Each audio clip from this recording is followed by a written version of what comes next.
You're listening to the Pelicans postgame report on the PRO Media Network for all things Pelicans. Perfect. Fly Pelican, fly Pelican, fly Pelican.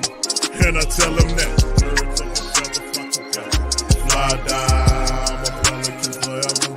Pelican forever. Ain't gon' lie, I feel flyer than I ever been. We stay ballin', this New Orleans, I'm a Pelican. It's going down in the nest, wild, wild west.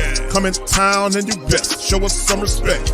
3-point threat, I better make it rain. If it's something, don't jump stupid like your ankle sprain. Always said, never hate the player, hate the game. Jumper where the dame late, punch a train. Post game, Big Q, talking about business. Bird gang, YouTube, they ain't flocking with us. Lock up the division mission, get into the finals. Finish competition, then it's going win the title. I know this flyer than you can get. Such a threat that the refs just might call a tag. You can double, you can press, but you can't check. Right, left, slide by you like a Eurostep. Fly Pelican, fly Pelican, fly Pelican. And I tell them that birds of a feather flock together. Fly down, I'm a Pelican forever. Pelican forever. And never, and never, and never, and never, and never, and never. Say birds of a feather flock together. Yeah, fly down, I'm a Pelican forever. Pelican forever. Portland was able to take advantage. Yeah, you know, it's difficult to lose a game. It's frustrating for, you know, just being in the moment. But I speak for all of us. We're proud of the way our guys have stepped up and they go out and compete. And even through the losses, there's valuable lessons for us that will help us as we move forward and as we get whole. But right now, you know, this is kind of where we are. We kind of ran out of steam last, 5 to 7 minutes of the game. There's 2 games in a row. And, it happens.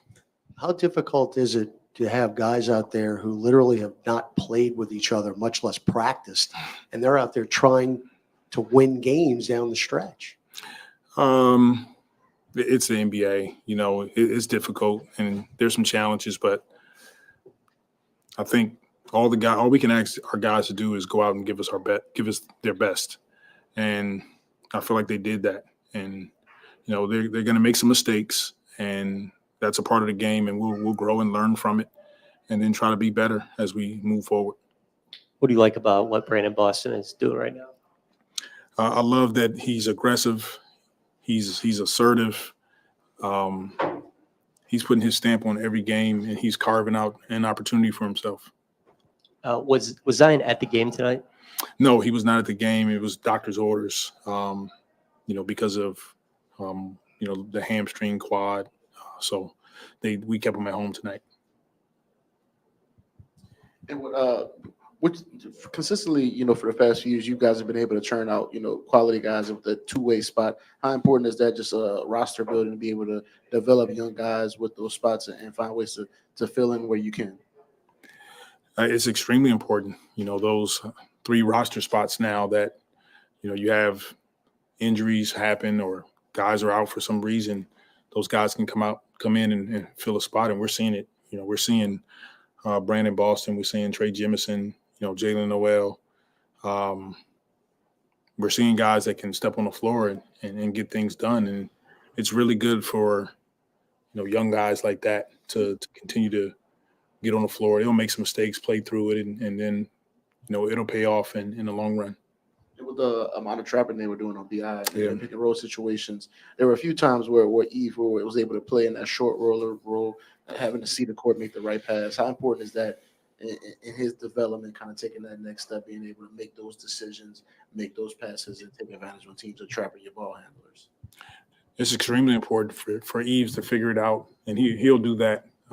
He made a couple good plays out of the blitz, and he'll learn the different coverages that teams may throw at some of our guards. He'll learn what it be, but more than anything, it's great for him to get this experience this early in the season, and he's a huge bright spot. Being so shorthanded right now, these last 2 games, Willie, is the biggest challenge when BI is getting doubled, when the opposing team sending 2 guys at him in the second half? I don't know if that's the biggest challenge, but if I were the opponents, I would, take the ball out of his hands too and try to make other guys beat you.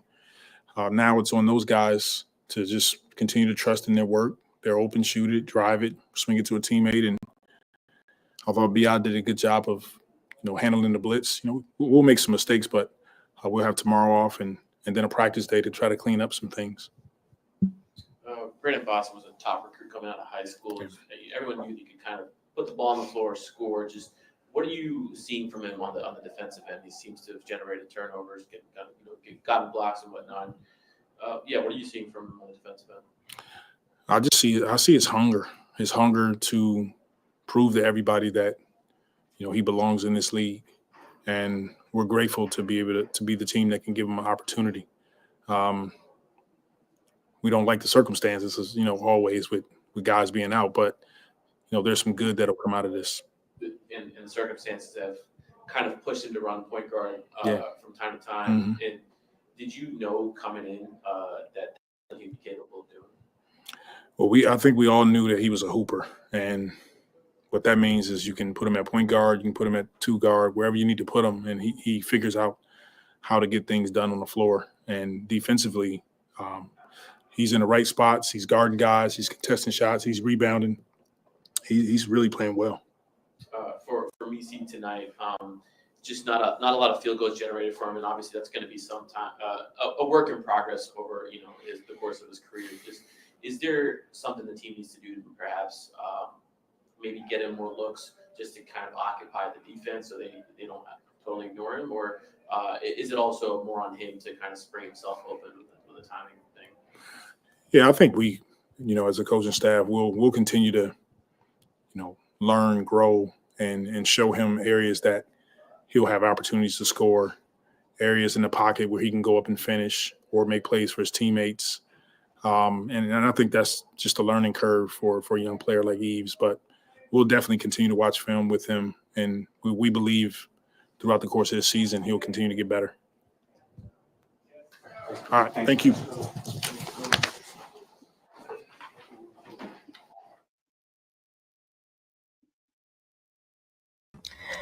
Your mic is muted.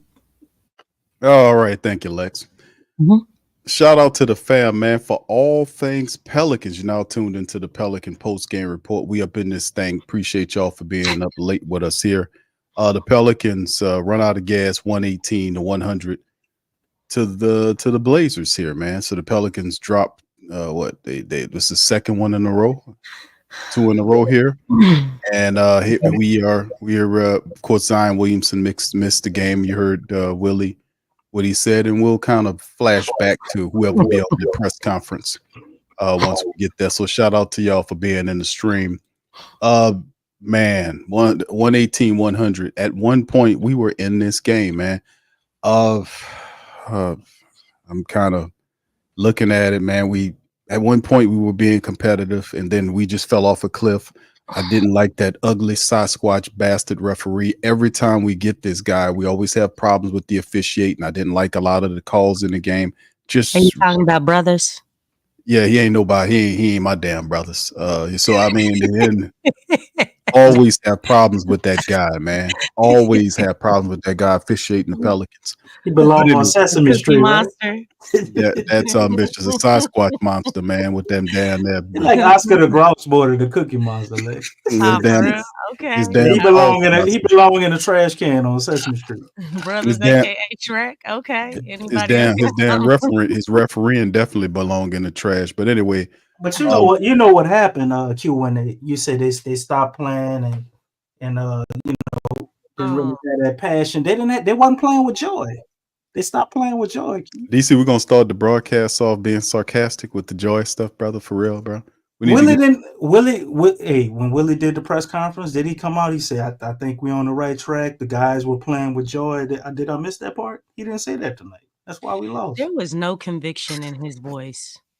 And there was no conviction. It's almost like he was content with, the Pelicans losing this game. Well, can we be honest for 1 second? I know we're gonna critique him. We stay honest, brother. You been faking the funk all this time? No, but I'm gonna say this though. We have 7 And you know what? Everybody's saying that. Wait. But everybody's saying Hey, that. wait. Hold on, Lex. DC chiming in from the All right, closet. go on, because I got something for that. Go ahead, DC. We have 7 of our top 8 players out, right? Mm-hmm. The only players out there we had, other than Brandon Ingram, were all bench people. I mean, you could make an exception for Daniel Tice, but we talked all summer about how we didn't have a starting center, even though he was listed as our starting center. So he's a bench person too. Mises is a rookie. Misi is a rookie. And it's like, I know we're playing the Blazers, but how many teams in the NBA would win against a team that's not missing a bunch of people with 7 of the top 8 players out? No excuse for losing 100 to 118. Nah, that was come on. But how many teams would realistically win that? Because you might be able to name 1 or 2.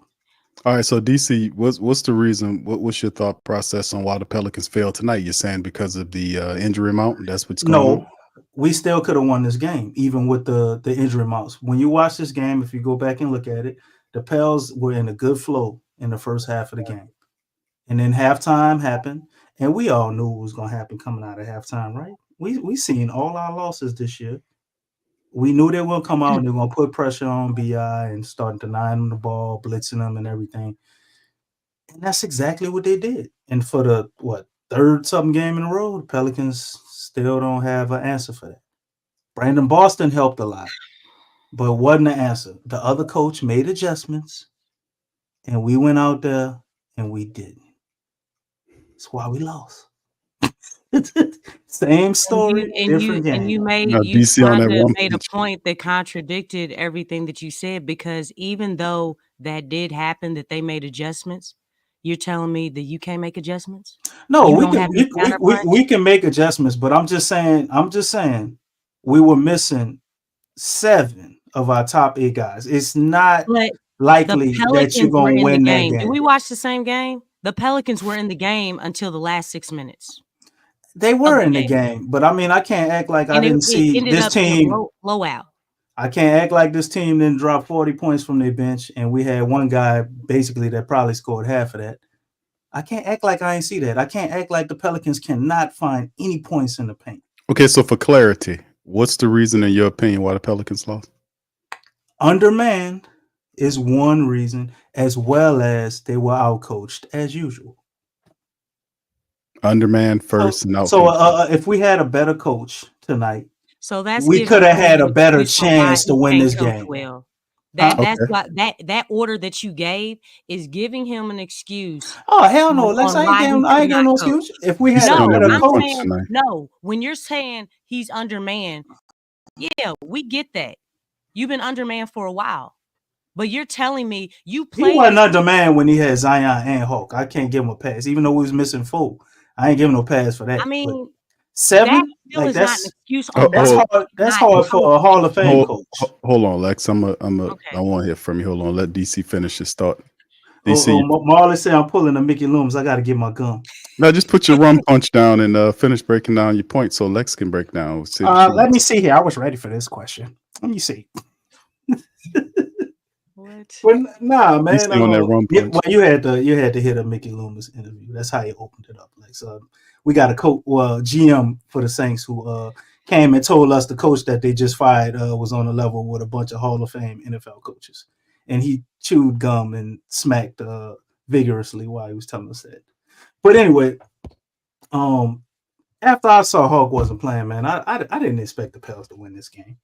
But it's still very similar to last game, Lex. So I know you're gonna get it to him, and I know you're gonna come with receipts. And I'm not denying what you're saying. I'm just saying if we had a good coach with an excellent game plan and adjustments, we very likely could have still lost or would have still lost this game. But he would put us in a better position to win, and possibly at least came down to the wire where we would have had a chance. It's a lot of people out, Lex. I'm not making no excuse. I'm just saying. When BI go out, it was horrible, man. With no BI, we had nothing. All right, DC. Nothing. Appreciate you, brother. You can finish drinking your rum punch. Lex, what you think? Look, I'm looking at the body language. I'm looking at his attitude. And I really feel like, he's like, okay, guys, just go out there, have fun, play with joy, and do the best you can. I don't feel like there was no plan. Like, especially when they made an adjustment.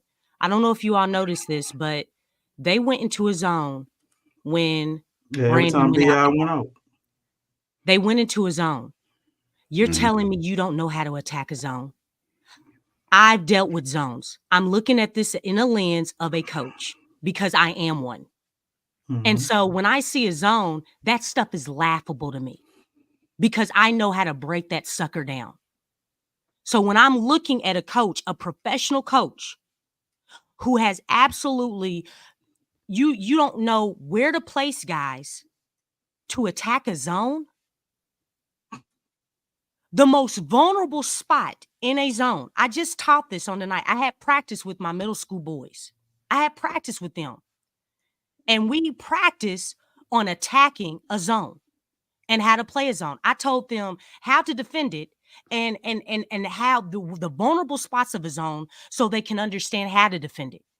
So they have both perspectives. Mhm. Put somebody on that free throw line, probably Tice. He's your big man, okay?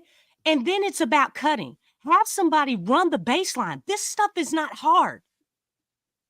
The thing is that it first of all, it challenges how well the defense can communicate because in a zone, you have to communicate at a high level.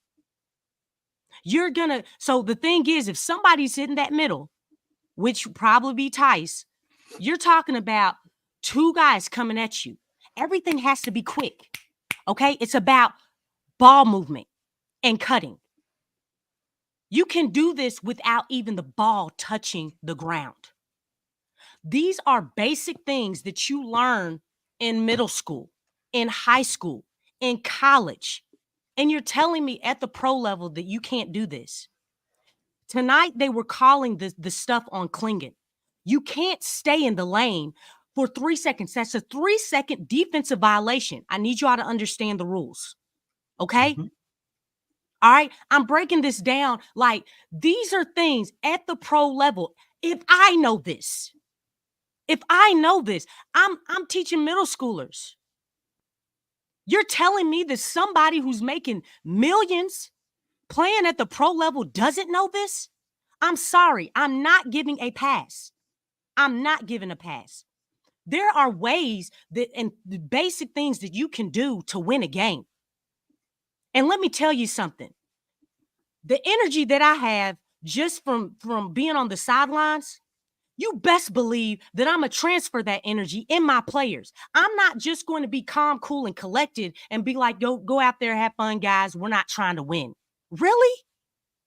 You see that in his body language. So because you're undermanned, do you just accept defeat? Are you serious? Where's your competitive edge? Where's your competition? Where's that it factor? Where's that so-called fight or force? These are guys who don't get a lot of playing time. A lot of these guys, they're probably going to be on the bench when all 7 of those guys come back. Best believe it. They're not going to get this playing time. So the thing is, it's like, look here, y'all give me everything you got. Because when all them 7 dudes get back, y'all ain't your playing time's gonna be cut in half. Let me tell you something. I bet you they gonna give you a little bit more. I know that. Why? Because they're not. When those guys get back, somebody's playing time is going down. Do you think Brandon Boston's gonna get the time he's getting? Do you think Hawk is gonna get the time he's getting when everybody's back? This is an opportunity to pull out from these guys anything and everything that they got. Because this is the time that they're in the NBA. Look, you can get the playing time in the G League or you can get the playing time here in the NBA. Which one do you want? I'm just saying, like, come on, man. Come on. Like, you can give all the excuses in the world, but man, give these guys something to fight for because it's there. Hey, I'm offering you playing time. Play your butt off. Play your butt off. Give me a reason on why I should keep you and not send you down to the G League. Brandon Boston did that. Exactly. So tap into that. Tap into that mojo. I mean, I can't accept that. Go out there, have fun, do the best you can. Are you serious? You should not. Come on, You man. shouldn't accept that. Come on. Come on. Like, look, this is New Orleans, right? Okay, I've only been down there like one time, but let me tell you something. Everybody's telling me New Orleans is resilient, right? That's damn Skippy. Mm-hmm. DC know about that, even though he's from Jamaica. Right? That's right. Give that fight that the New Orleans, citizens have and put it into your players. Come on. Damn Skippy. That's what I'm talking about. Stick to talking about what you know, Q. Leave my name out your mouth. Don't accept defeat. Hold on, don't mess up Lex's message. Ever. I don't care how undermanned. You know what? I'm still look. I've coached a team. They didn't win not one game, and when I coached them, I empowered those kids. I made them believe, and they went out there and they won their first game at the end of the season. They weren't even my team, and they were so happy. You know what I'm saying? It's like it's all about what you're putting into your team. That energy has to come from the coach, and you put it into your team so they can reflect what you feel on the sidelines. You're not out there. But golly, I'll sub myself in, and I'll go out there because I ain't even in the greatest shape, but my passion, the way that my passion works, I'll go out there and I'll bust my butt just based off of passion. How many of y'all do it? That's true, Lex. That's a great point you made there. A bunch of great points. And you're right. The area is very resilient. We have to be with all the storms we face and everything else that goes on. Mm-hmm. It's pretty difficult. DC can even talk about that, being from Jamaica and moving to New Orleans and doing this. So man, you seem to be concerned with me a lot today. What's going on with you, bro? I was just talking about what I can understand and what DC know and DC. I'm just saying, I'm adding you to the conversation, brother. You talking about ACDC with you, an electrician now? What's going on with you? I'm just saying, brother, you know what time it is for New Orleans is what I'm saying, brother. I'm giving you some credit here. So, shout out to DC. Oh, no, you cannot give me, you have to give me credit on the Saints podcast. We are all out of credit over here, bro. Yeah, that's the wrong word to say. My bad. We out of credit so much that Willie can't even say it no more. I ain't heard him even talk about credit no more. We ain't got no more damn credit. He been listening to Lex been cooking his ass. Lex been cooking his ass with that credit comment. Yeah. No, call nine from the goddamn Jamaica. He a lie, Carlton. He a lie. I'm from the West Bank, bro. I'm from Marrero. The West Bank of Jamaica. Marrero. Don't have that quit or defeat attitude. Marrero City. That's what I heard that's what I heard in the presser, man. That just I don't know, man. That Lex. Have fun. Lex, no, you ain't you and lose. You talking good stuff. I got to give you that. Is that okay with you guys? No, hell no, Lex. I agree with everything you say. You know what I'm saying? As far as that, like you should never, even if you know you going into the Lions Den and it's a 2% chance of you winning, you're supposed to exude the I'm going to win attitude, because that's the only way you can pull it off. Man, listen, all the thing I can say about it, man, we resilient down here, man, and they don't even have snow. Man. Down in Jamaica, but DC was able to win a bobsled race. That's all the fuck I know. So I mean, at the end, we gonna make it, man. We're gonna be all right. It's just all about the mindset. That's what it's about. But anyway, let's shout out to Lex. Let me give you a round of applause for that, Lex. Yes. Come on, Lex. That was beautiful.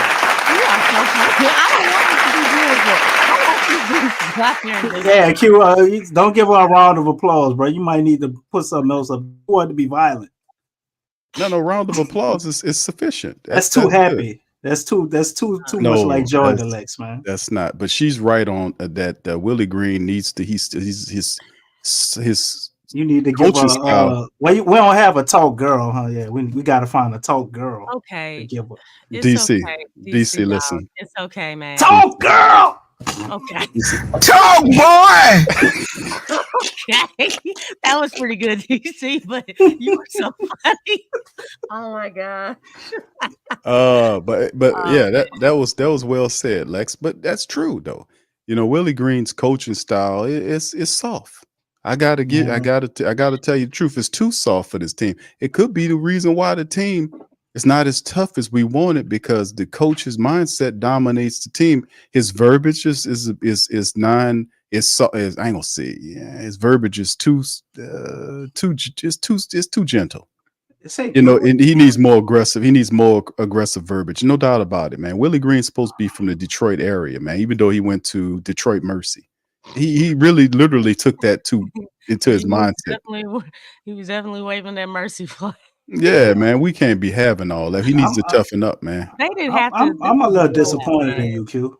Okay, what's that, DC? What I mentioned the Jamaican bobsled. Y'all won that down there. That was very promotional and very inspirational. I mentioned it. What you mad about now? No, I don't know what the hell you talk about. But anyway, I'm disappointed in you because all summer,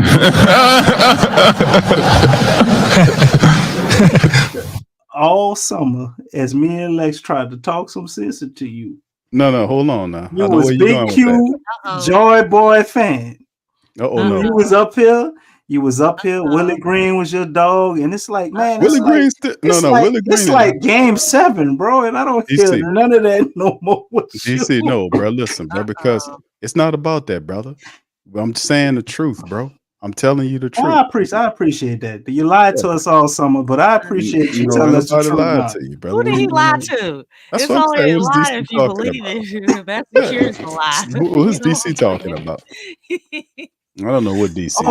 I think Willie Green can do it. He's a good dude. I think he's going to change. Y'all don't remember Vic Q talking about Willie Green changing? Right. Like they had that campaign, Vote for Change. He had a whole campaign going. Willie Green, he gonna change, y'all. I mean, he's been here for 3 years. He has to change everybody, bro. What I said was accurate. What I said was accurate. What changed you? What I said was accurate. I said Willie Green's in the 4th year. He has to change his philosophy coming into the season, dealing with what he has. He has to be able to take it up a level. If he doesn't, then what he took up a level? What changed? I'm saying, brother, hold on. We just had the discussion about his player and his personnel. A big part of what was supposed to happen this year is his floor general is not there yet. He got hurt in the first game. Man, you sound like Willie Green. Jose was out there, wasn't he? You're right. You sound like Willie Green, man. I mean, isn't he not a point guard? When DeJounte went down, we changed the whole offense. It's levels to this, man. It's DeJounte Murray and Jose Alvarado is 2 different people. Let's just keep it a buck. Jose and Murray is 2 different people. Cut this out. My offense was, I'm going to let DeJounte call all the plays. Now he hurt, so I don't know what to do. Hey, man, that's what it is. The man's struggling. You see different people handling the ball. You seen when DeJounte Murray got hurt. Then you seen what happened. So, yeah, we've been saying that. Willie Green has to change. If he doesn't change, he'll be out of here. That is what I said. So if he doesn't change, you'll be out of here. Everything I said was factual. Man, that's the part you said after we kept beating you over the head with the truth. You say that last part. That's some evil run punching lies you're telling now, DC. We don't need that kind of stuff on the show. I believe he's going to change. Willie Green is going to change. Y'all need to give him some slack. Spoon toe tapping lies you're telling over there. Spoon toe tapping. That's right. We don't appreciate that shit, man. But anyway, let's keep it moving. We good, DC. Just you and your. We're definitely not good. Right? I'm sure I'm gonna find another one of your lies about Willie Green as the show goes on. I just saying what I've been saying, brother. I said if the man don't improve, he'll be out of here, and that's what I said. He gets his floor general. It's a difference between DeJounte Murray and Jose Alvarado. Let's keep it all the way funky here, man. Don't sit up here and pretend like it's the same thing. Come on, man. No, it's not. But you shouldn't. DC, hold on. Brother. Wait. I'm not talking, brother. I'm gonna let you talk, but I can't let you say that point, man. Brother, all this bobsledding you're doing is just taking me off point, bro. I got to get through these. All this moonwalking you doing is keep agitating me. Agitating you? Yes. You can't just slide that by, bro. Like, okay, so you got DeJounte. You got DeJounte, right? And you know that's your point guard. You want to run your offense a certain way. So you had all summer. You didn't think of a backup plan in case he get hurt. So if he gets hurt or has to miss a few games, DC, you're just going to change the whole way you run the offense. Payton, though? That's what I thought was the backup plan. Lex, I thought they would bring him on because I thought he's a bigger point guard, right? Why was he brought on? Is he still on the payroll? No, he's on Oh, he's somebody's off G the League team, or team. I think. I thought he was on the G League team. I think he on somebody's G League team, not ours. Oh, okay. Well, I thought that was weird. So they just brought him in as a practice player? Pretty much. Oh, okay.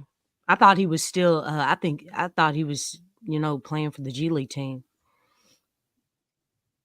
And that was weird. All right, you can talk now, Q. I just want to say that point. I just was letting till you run out of stuff to say that DC, which never happens. I never run out of stuff to say. I just said it. I don't think all three of us will never run out of anything to say. Especially one of us. Oh, shoot. If we talking about basketball, there's a whole lot to say. Exactly. Mm-hmm. DC will never run out of nothing. All right, hey, man, do the stats. Stop. We got to get through this atrocity. Come on, man. Let's go. Okay, DC, goddamn, brother. All right, field goals 38 out of 54 for the Pelicans, 45.2 tonight. Lex. All right, 10 for 35 for shit. 28.6% from downtown for our Pelicans, 14 of 16 for 87.5 field goal percentage. But the Blazers, 46 of 85 for 54+% there. They were 10 of 29 from downtown, 34.5% shooting. They went to the foul line 24 times, converted 16 to 24. Two more than the Pelicans did finish. They just finished 66.7 from the free throw in terms of percentage. Pelicans a high clip from the foul line, 87.5%. Almost 40 rebounds by the Blazers tonight versus 34. 10 offensive boards by our Pels tonight. You look at the assist game, Pelicans beat them 24 to 23. The steals were doubled up by the Blazers 10 to 5, 5 to 3 on the blocks, advantage Blazers. Pelicans had 16 turnovers with 18 points conceded off those turnovers. 12 turnovers by the Blazers, 10 points off those turnovers. The Blazers did win the fast break game 17-9, and they beat the Pelicans 66 to 38 with points in the paint. That's back-to-back games where we've seen that little trend occur for the Pelicans, where we get beat with the fast break points, and they get beat barely. I mean, boldly and strongly in the paint. This time around, it was 66 to 38 by the Blazers, man. So, then individually speaking, before I turn it over to Lex and DC, let's take a look at the individuals for our squad tonight. The key leader for our club, Brandon Ingram, finished with 27 points in 33 minutes. He was 11 of 24 from the field. He was 1 of 8 for downtown, 4 of 5 from the charity stripe. He finished with 7 assists and 5 rebounds with -10 on his plus-minus. 20 from Brandon Boston Jr. In 37 minutes of action, he shot 9 of 15 from the field, 2 of 6 from downtown, 4 assists, 3 boards, 2 steals, and a block by Brandon Jr. 18 points for Jose Alvarado in 34 minutes, 4 of 14 from the field, 3 of 9 from downtown, 7 of 7 from the free throw line, 6 assists on the board to go along with Jose. And then the next scorer was Noel, off the bench. With 23 minutes of action, he just got here. Jalen Noel finished with 11 points. He was +3, 2 boards, a steal, and an assist, 4 of 13 from the field, 2 of 5 from downtown. He was 50% from the foul line, and all other people really didn't help in terms of point production. Green played tonight, he just had 1 attempt, really didn't do too much, 2 personal fouls in the game. Let's see who else. Misi in the game, 27 minutes. He finished with 4 points, 7 boards, 3 assists. And JRE, DC, remember you kind of gave him a little flack, but he must have heard you. He played a lot better in this game than what he did last game. 12 points, 34 minutes, 5 of 7 from the field. He'd hit a couple of 3-pointers. He had 5 boards to go along with that. So +3 for Noel as well. But anyway, you look at the other side, quick shots out to the other side of this defense as Simons finished with 24 points in 34 minutes, 20 off the bench from Banton. He scored 20 off the bench and 16 apiece from Kamara and Jeremy Grant. Then, DeAndre Ayton had threw in 19 points and 13 boards as well with a +9. So they were really doing their thing. They plus-minus was off the chain tonight. We're talking +21 by Banton, +18 by Grant, +15 by Kamara, +13 by Simons, +9 by Scoot Henderson, who finished with 5 points in the game. So yeah, those guys were out there hustling and doing their thing. So once again, Pelicans go down. We'll move to commentary from the family members. I know y'all said a lot of stuff early on. Lex gave a really nice breakdown and talked about energy and effort and really basketball IQ at certain really pressing moments of the game.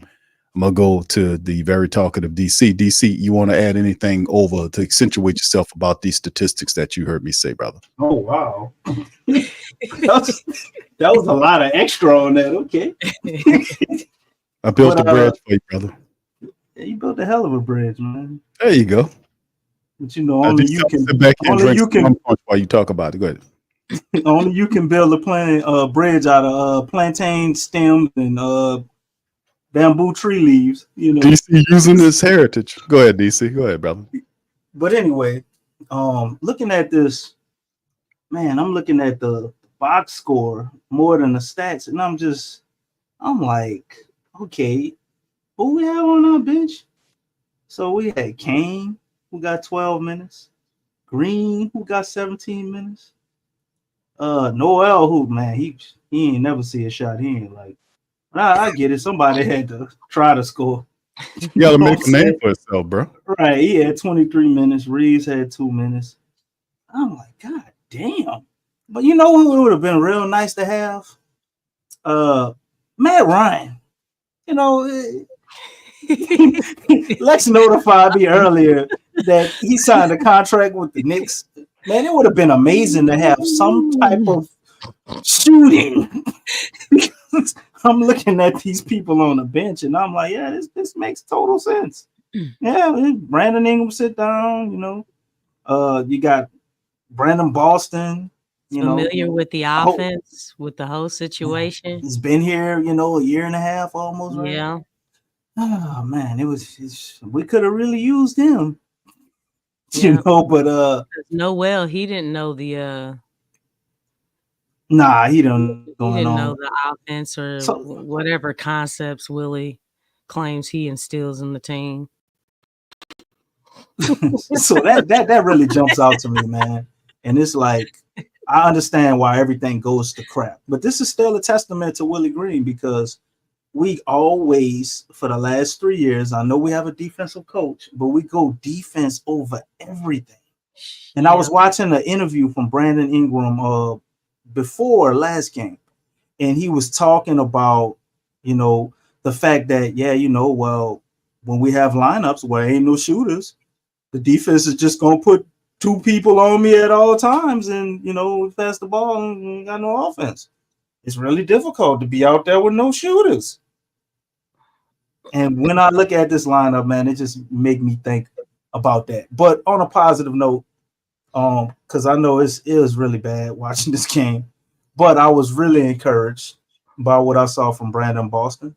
I think that's a guy that he's stolen somebody minutes, whether it be Jose, whether it be Javonte Green, which I think is kind of hard to do with Javonte. He brings something else that a lot of people don't, so we're gonna have to play him some type of way. But he's jumped Kane, pretty much everybody other than Hulk. You know, like he gonna have to get some minutes some type of way. If you got to play him at the 3, he showed that he can get buckets, be a nice guard for you. Yep. He showed that he can guard forwards. Right, he was blowing up dribble handoffs. The dude was getting steals. He had a block out there. He got a nice shot. He can create his own shot. He can bring the ball up. He can initiate the offense. Like, man, we got something in him. So I'm very encouraged by that. You know, seeing people come back and what kind of role. But you know, then again, I start thinking, oh shit, Willie Green is the coach. So yeah, I don't think they're gonna find a creative way to use him. Somebody would have to get hurt. But they need to sign this brother, man. I was happy when we got him, and the more it's like every game, I just see more and more. I'm like, damn, this dude, we really got something in him. I ain't saying he's gonna be no superstar or nothing, but he fits his role very well. He does. He knows how to play into a role, and that's what's special, because that's what you need: someone who understands their role and who can play off, and he's able to do that. I mean, that's what this team has been needing, because it's always been up and down as far as guys understanding the role in which they're playing in. And sometimes it's up and down. And even the yesterday's stream, talking about how it's unclear how some guys fit into a role. Like some guys it seems like they don't understand where they're supposed to be or what they're supposed to be doing out there. Whereas you have these guys that don't get a lot of playing time, they're coming in and it's like they understand how to move the ball. Because for the most part, they were moving the ball well. There was a lot of ball movement, player movement. They know how to fit into a role. I think when you get in, top heavy, that's still unclear. Because you still got CJ trying to play. Are we point really guard. top heavy, or are we just misconstructed? You know what I'm saying? Both. More than top heavy. But like the other thing I wanted to point out before I hand it off to you, Lex. The first. Huh? No, I was saying probably the second more than the first, but go on. I apologize. I feel you. But Brandon Ingram, I can't lose track of all of this. BI has shown me a lot, man. Whatever happened with the offseason, with the contract, and the lack of shooting threes, I really think he's turned the corner. And the reason I can say that is because tonight I watched him shoot threes and he didn't make none of them. And he's still shooting them on 7 attempts or 6 attempts without making any. Still was shooting them. He didn't make any. He made one. He was 1 for 8. He was 1 for 8. 1 for 8. He didn't hit it till like his 7th attempt. Well, I guess I saw the one he made. I was like, oh. But that's the thing, though, Lex, because you watching the game and you watching the floor of the game, and when you're watching him, it don't look bad at all. I don't see him taking crazy shots. Most of the shots he taking are very high quality. He's attacking the rim. You know what I'm saying? He's cut down on some of those tough mid-range jumpers, and he shoots them when necessary. BI is playing awesome, man. It's just the lack of being able to put anything around him now with everybody out, which is comical to me, man, because it's like, damn, we want to trade this dude. And if he can continue to play like that, I'm pretty sure somebody going to want him. So will it actually be smart to trade him if he continues to play like this and get better? So if he continues to shoot 6 to 8 to 9 3-pointers and he hitting them at 40% clip, creating his own shot with them, pulling them up off the dribble, catch and shoot, all type of different ways. I'm seeing a lot of different sides of BI. So that is a positive, but, that shit still ain't enough. But back to the roster, we need to do something better with this, man. We can't keep going in playing the guys that we playing. Like I see my man Jay Carvello say, where's the Carlo minutes? I'm thinking the same thing. It's like you playing one of the tallest teams in the league and we just gonna stay small the whole time. You don't put none of the big guys in. You don't even give Trey Jemison no minutes early, like till trash time. It's failing. You can't do it every night against everybody. Yeah, and that's what I've been saying. He don't believe in that. That's not the answer to everything. He doesn't believe we have the players where I think we can play outside of it. He just doesn't have a vision to want to even try to do it. I don't think he trusts them guys. Well, the thing is, that's why you have to empower your players. Just saying, bro. That's what I'm just telling you what it is. It don't make any sense to me. You got a Carlo Mecca or Trey Jemison. You should play them guys. To build the trust if you don't play them. Maybe so. They've been with the organization for how long? How long has Makovich been? Like 2 years now. You have to put them out there. You put Messi out there. I mean, well, he plays defense, like, so when somebody has offensive upside, it gets completely ignored, even though you can't score. I want to share this. The Blazers were playing down to the competition. They weren't even playing with their full energy. They really weren't. Perhaps they were saving it for the fourth. When they went to another gear of their energy and getting after it, and then in the third quarter, they were attacking and they were getting a lot of fouls. I think in that Mhm. segment, in that third quarter, they were getting a lot of easy shots. A lot of easy shots. That was keeping them in the game. And then fourth quarter game came, and that's when they kind of really took off. But it's like that would have been prime to give a motivational speech, like in that third quarter, something Well, to you know get he under gave a the guy's motivational skin. speech, Lex. That's all he can do. I don't even feel like he's motivational for real. I think he was a one trick motivational pony with you got to fight, honestly. But the thing is that would have been in that third quarter when they were staying in the game. That's when you draw up some plays. And I have plays just going through my head right now. I mean, I really can't explain them because, probably need a clipboard or something. But it would have been nice. Like, look, Brandon, they were doubling Brandon, right? They were doubling him. The thing is that it would have been nice to see a stagger screen. Boston had it going basically the whole game. But it's like all the scoring stopped once the fourth quarter game. Like Brandon didn't score anymore for real, and neither did Brandon Boston, and they were consistently able to get some type of buckets. But it would have been nice, like, hey, set like a stagger screen, then somebody come off the screen that's on the weakest side. They're coming off cutting to the basket, just something like that, and or a flare screen or something. I mean, there was ways to get guys going because the shots weren't easy on the Pelicans end. They weren't easy at all. They were very hard, and yeah, they had the lead, and then for a minute they were trading points, but it's like they were going down and just getting layups. Henceforth, what they had, how many points in the paint did they have? 66-38. 6. Yeah, that was a big part of why they hammered Yeah, the Pelicans. like they were getting They and dominated. ones in the Yep. paint. It's like, why is they sometimes there wasn't even nobody around. It was like just a layup line or something. Mm-hmm. Like, I don't know. That's the effort thing you spoke I about. mean, it's like, you guys, what are we doing? He even talked about Don't stop playing. I mean, it's like they're not even feeling anything. Like, if you're gonna be there, then be there. Don't halfway be there and give them the layup and the foul, because that's what was keeping them in the game.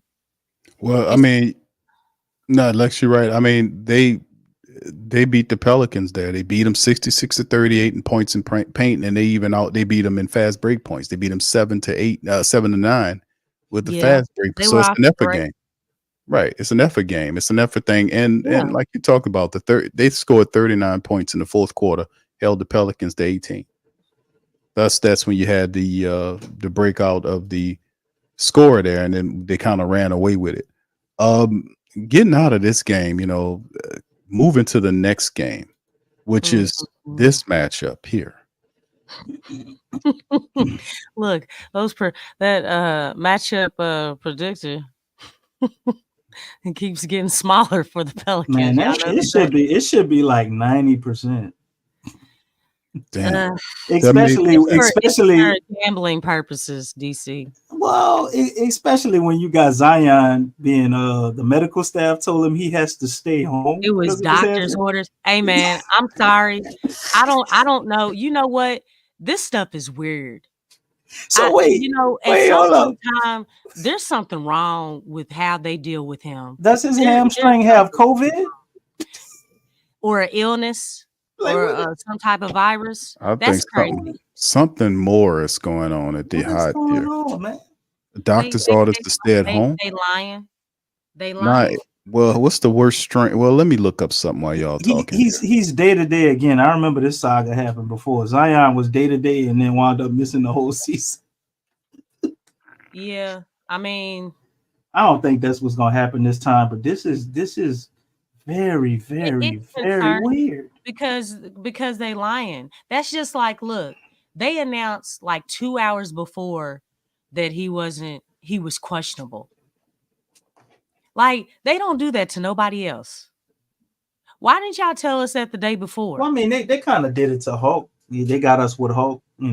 Tonight we all was thinking he was gonna play because he was trying through his back pain and he Hawk couldn't go tonight. played I mean, we yesterday. didn't we do this before though? We And talked they about were this. talking about Hawk not, because we knew that Hawk was dealing with stuff. We knew that. So We it's don't like even have a grade, Q.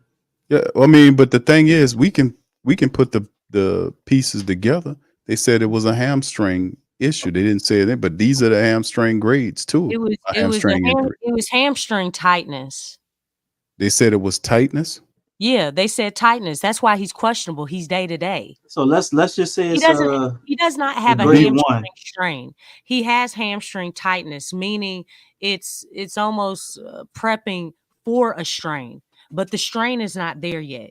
It's just really tight right now. And I guess to protect it and things like that,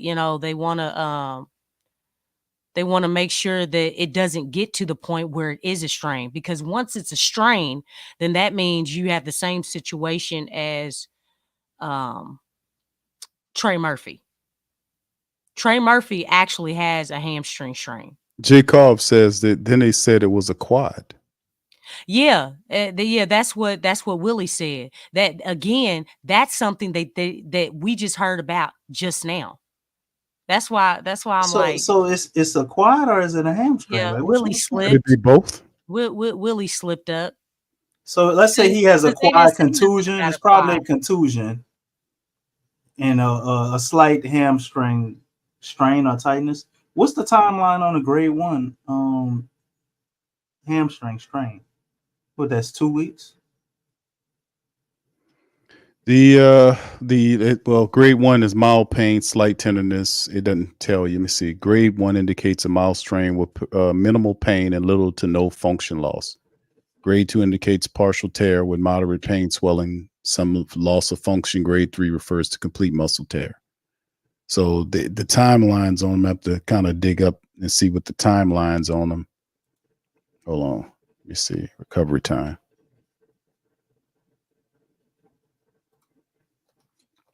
Stacy saying this is I will never play for the coach again injury.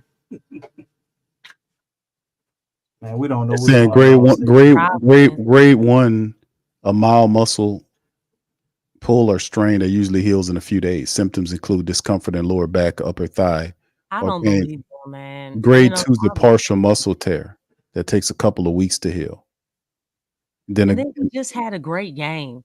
This is coming off of, against the Pacers, and then all of a sudden, like, what? This is the quad strain, also known as pull quads, are graded 1 through 3 based on the severity of the injury. Grade 1, a mild strain that causes tenderness and pain, but no loss of muscle strength. Recovery usually takes 1 to 2 weeks.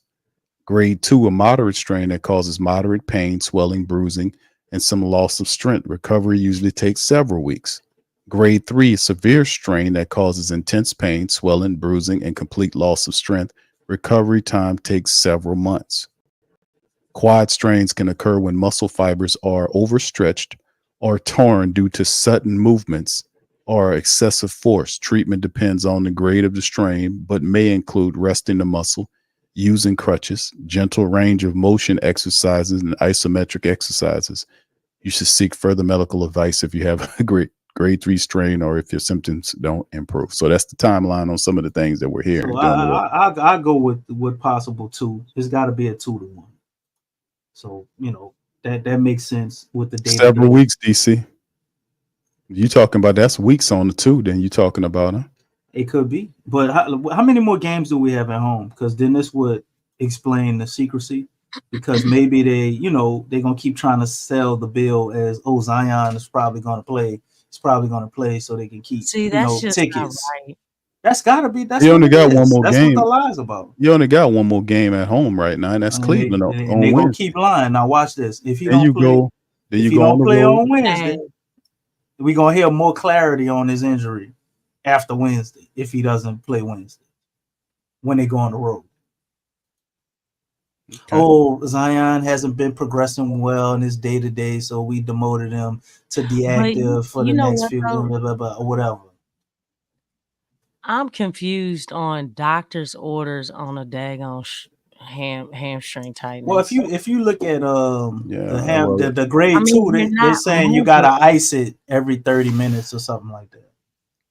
3 to 4 times or 2 to 3 times a day. You So need to stretch. he don't believe in stretching, right? Nah, they And said drink some water. doctors orders to stay at home. That sounds like I've never That's heard that. weird, man. That don't sound right, man. Because That sounds something- like, man. What did you say last time? You said the performance teams, wanted to hold them out. Who was it? What did you say, Big Q? Well, I mean, that's we know who that is. That's David Griffin. David Griffin is the one that's responsible for That's that. what I'm hearing. I'm not hearing the doctor's orders or the performance team. That's Griff. That's like, David really? Griffin. Yeah. Why are you staying home? Doctor's orders to stay home. Because he's trying to protect his best player. He knows he needs Zion here, and he's gun shy with all these injuries that happen. That's the whole point. If it's truly Griff, where has resting him got you instead of pushing the envelope a little bit more? Resting him has only made it worse. It just make it easier for him to get hurt. I've never heard anybody tell somebody to stay at home for a hamstring strain. I've never heard that. Murray had surgery, so I can understand. Is he still sick or whatever this virus he's still battling? Could it be something like that? Why they saying he that's the only home? reason why you would He stay didn't say home. that. He didn't say it. They told the truth about the illness, and you could see when he got up there that he still had the sniffles. Right. So this is something else. This is something else going on. So if you said it was a hamstring, they scared he might have COVID, and they don't want to bring back the mandates and stuff like that.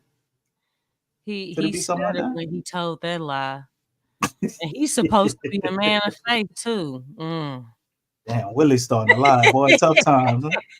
You know what I'm saying?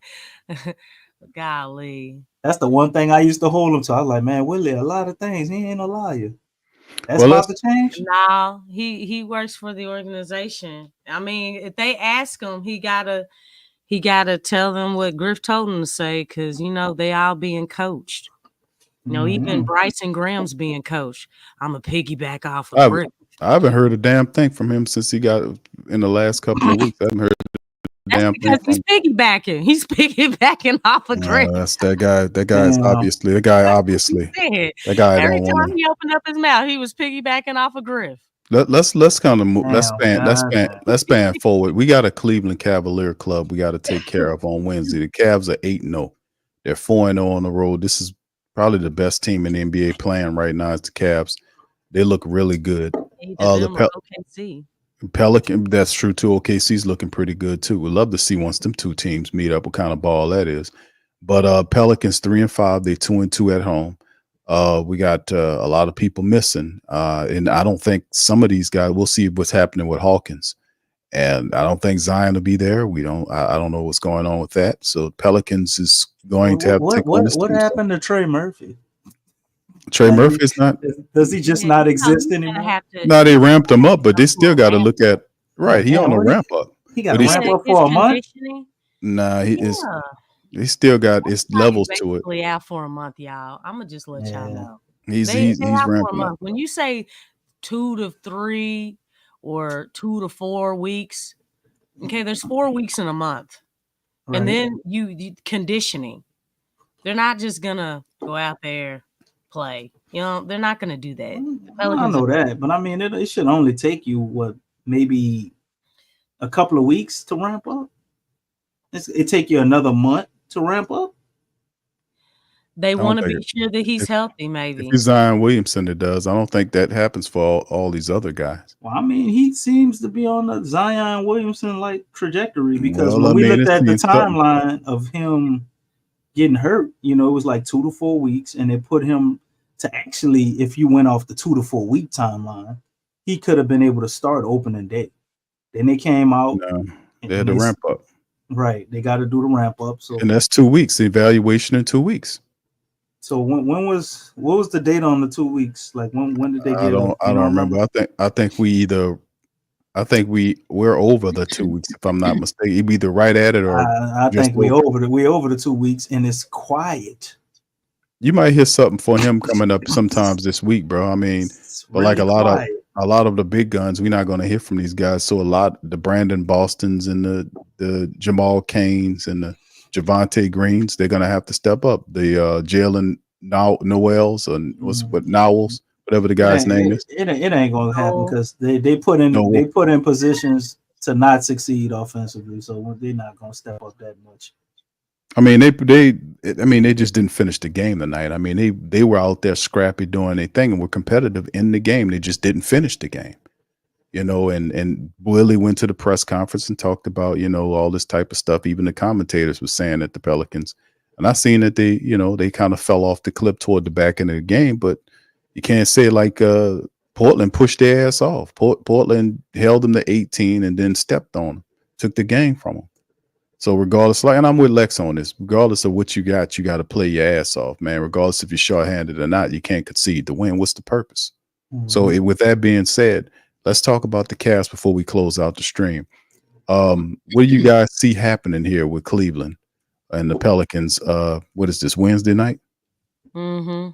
What did we get back to our regular schedule at 7? So what happens here, Lex? Absolutely nothing. That can't be nothing, Lex. We're gonna get a chance to watch a scrimmage. Absolutely nothing. You anticipate this team just walking all over the Pelicans? Is that what you're saying? It's gonna look like varsity versus intramural. So you can understand the Cavs are on a high right now. Okay, they're on a high right now. They're still NBA, Lex. They when you're winning. I like to think, you know, let's win some more. First of all, they know that this team is undermanned. And I'm pretty sure Atkinson, hey, man, we're not letting up off the gas. We need to smell blood. You know what I'm saying? Let's go in here and take care of business. I can hear what they're saying. Yeah. You know, I mean, there's no reason. You think that they would go 8-0. This is probably like one of their best starts in franchise history. It's a pretty damn good shot. We talked about, we wanted this for the Pelicans, but yeah, Atkinson got them playing really good. But go ahead, yeah, he does. I mean, so why would you want to break your streak to a Pelicans team that's undermanned and not really coached? Because really what Willie's telling her, hey guys, go out there, have fun, do the best you can, and you know, I don't really feel like he's gonna. I think he's just gonna like lay down, and if your coach is laying down, then attitude reflects leadership. So the team is basically gonna lay down. You know, I just feel like that's what's gonna happen. But they're smelling blood right now. They have a great thing going. Why stop that? Why stop that against this team? And the Bucks, they really played against them. Dame and Garland were really going at it. You know, I guess from behind the arc, and that's just what I read. I didn't see the game or anything, but they were really going at it. The Bucks only lost by 2. So I don't know. I just feel like you know, the Cavs have more to play for than the Pelicans do. You know, they just do. I mean, you're on a high right now. Things are going great. Everybody's feeling good. They're in a winning mode. They're I mean, to make it 9 games straight, you know, as far as a winning streak, you know, that's great for them. I mean, why would you stop it? It still is the NBA, Lex. They got to earn it. It could be a situation where the Pelicans catch them slipping. That's what I'm saying. They on a high. Yeah. You know, it's like I don't think they're gonna come in and like just they're playing with a sense of purpose right now. They're feeling it. They're on edge. They're playing with that it factor. So I'm not saying like that they're gonna play down to the competition. I'm saying that they're going to come into the Pelicans house and take care of business. That's what I feel like. Okay. Why would you want that high to come down? Especially against a team that you know is, you know, they're not playing with only 2 game, struggling. 2-game losing streak. Right. DC, from your side of things, what you see, brother? You agree with Lex? Yeah. Except I think this game will be incredibly boring. We're gonna look outmatched, overworked. This is a game I predicted them winning, so I mean losing. I thought they would win tonight. I think what I saw in the future was I saw they was gonna play good in the first half. And they will continue their poor play from the second half, pretty much the whole game against Cleveland. I'm pretty much expecting them to get blowed out. What I would love to see is for Brandon Ingram to have a good game and continue his streak, and some more positives for Brandon Boston's, and look for somebody else to give us a spark. Jose, it's too much on him offensively. They're just overmatched. Like, we're not playing the best defense, so we can't hang our hat on that. We play with joy. We don't play with passion and violence and conviction all the time. So like, how are you gonna beat a team that you don't have the talent, right? So usually it takes a lot of like grittiness. You gotta go in there, you gotta muck up the game, you gotta kind of like really want it. I don't see any of that shit right now. So I don't think they have a snowball's chance in hell in winning this game. If they make this a close game, I will be happy and come in here, in the podcast on Wednesday, because from everything I see, in looking at Cleveland is on a 8-game winning streak. 8-game Man, winning streak. there is nothing I see on this current version of the Pels that can break an 8-game winning streak from any team. I don't care if it was a team that was less talented and they just playing over their expectations right now. We would lose to that team that's on an 8-game winning streak. Like, if I was a betting man and the odds ain't, in your favor to bet on this, because I mean you got to bet on Cleveland. Vegas know that. There's no way. There's no way they win this game. If they prove me wrong, I would gladly come here and be like, man, they got me. But I can't see it. Just looking from a standpoint of how Cleveland is set up. What are they gonna do with Jared Allen and Mobley? Let alone we ain't even got to their top dog Donovan Mitchell. And then Darius Garland just dropped damn near 40 points. Like, what the hell are we, what can we possibly do to slow this team down, BQ? And then on the other end, it's not like these dudes just playing offense. They playing awesome defensively too. Yeah. How the hell are we gonna score when Brandon Ingram sit down? When they got a guy named Karis LeVert, who efficiency is probably, I think, like number one in the NBA right now, on their damn bench.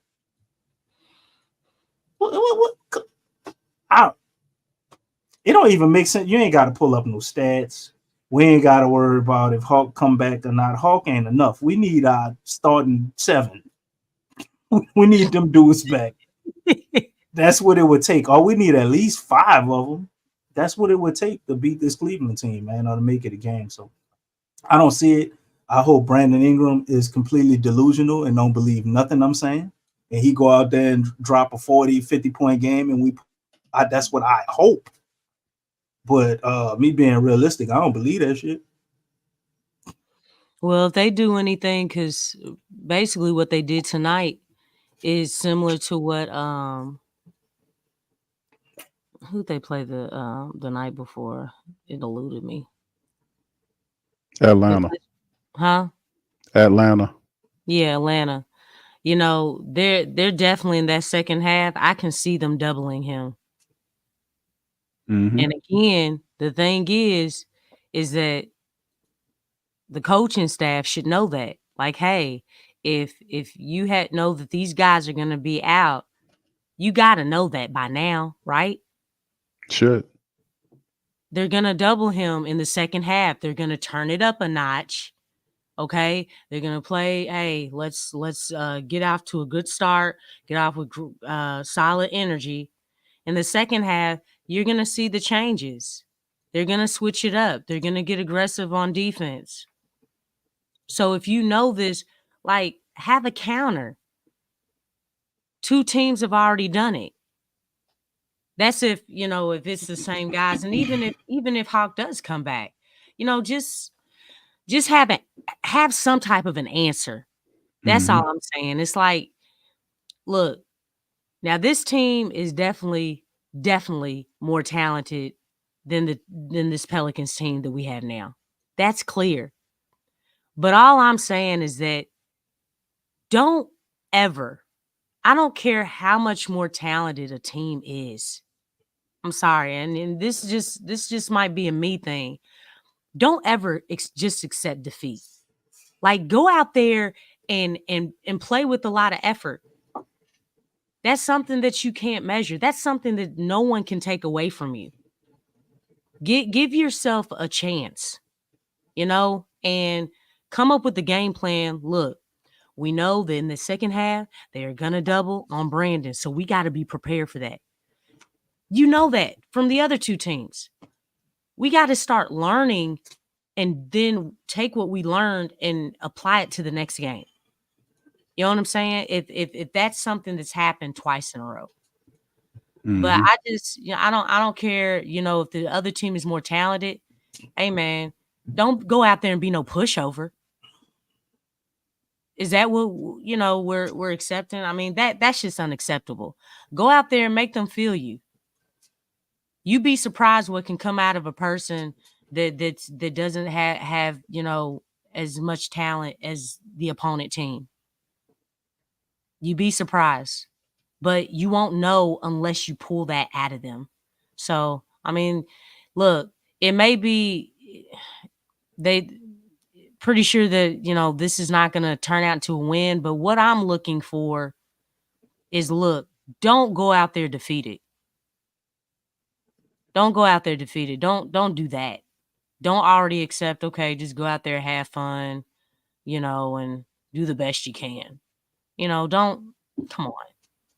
No, I think you make a great point when you mentioned earlier in the broadcast about players that we have that have an opportunity to get minutes that usually wouldn't get minutes, that'll be buried on a depth chart for so some of those guys to be here, man, to have an opportunity to show what they got. That should be the motivational point from their end to step up. So like I said, we've seen a lot of really Brandon Boston Jr. is instant offense. We've seen Jamal Cain has shown some stuff. So we have several players that we will, be able to see what they can do. And this is a supreme time. Now, ultimately, in a couple of weeks, we'll start seeing all these guys, our heavyweights kind of filter back to the team. We just need to stay afloat until that time frame happens. So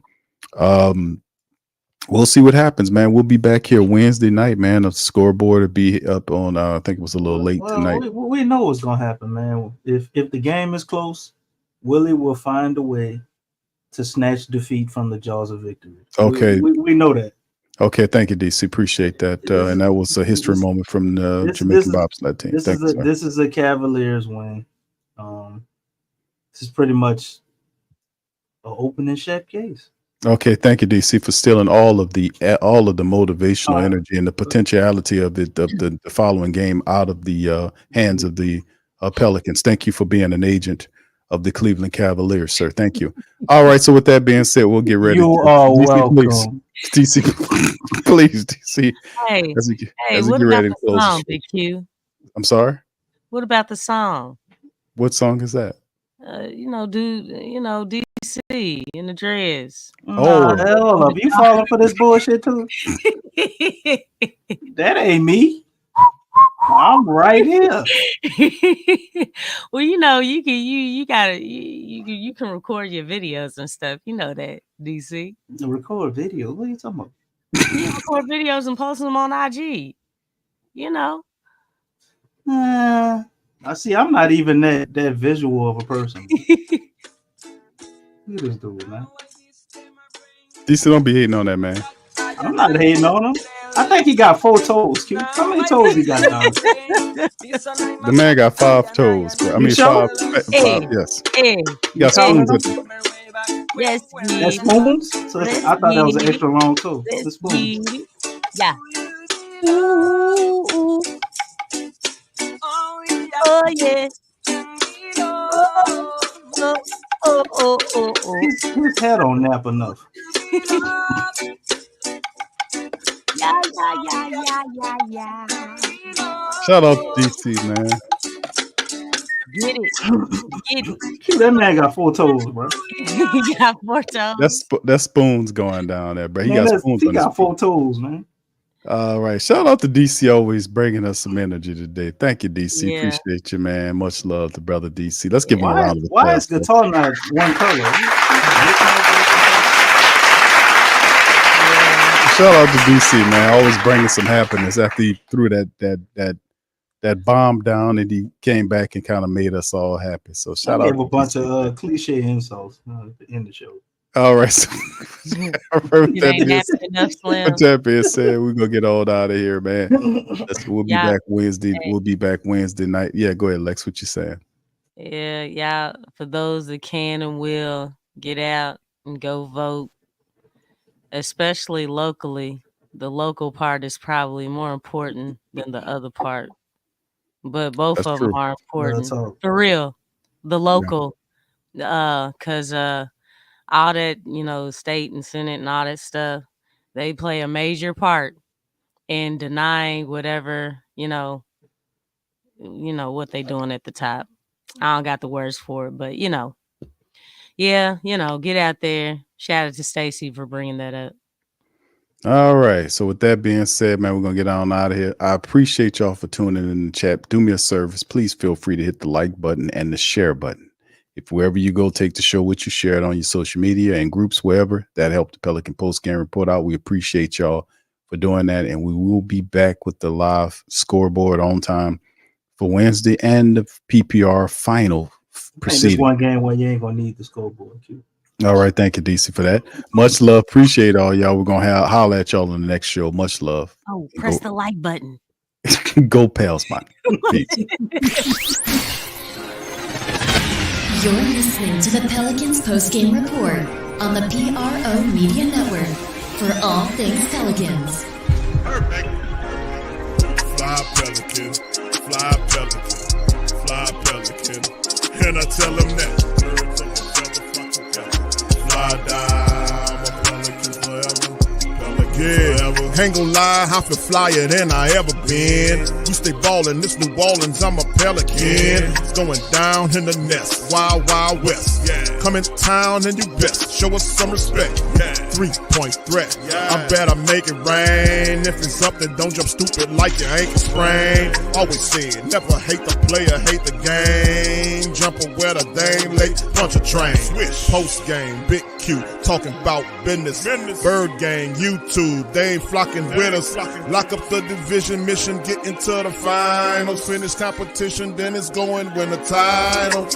I know this flyer than you can get. Such a threat that the refs just might call a tag. You could double, you could press, but you can't check. Right, left, slide by you like a Eurostep. Fly Pelican, fly Pelican, fly Pelican. And I tell them that birds of a feather flock together. Fly down, I'm a Pelican forever. Pelican forever. And never, and never, and never, and never, and never, and never say birds of a feather flock together. Yeah, fly die, I'm a Pelican forever. Pelican forever.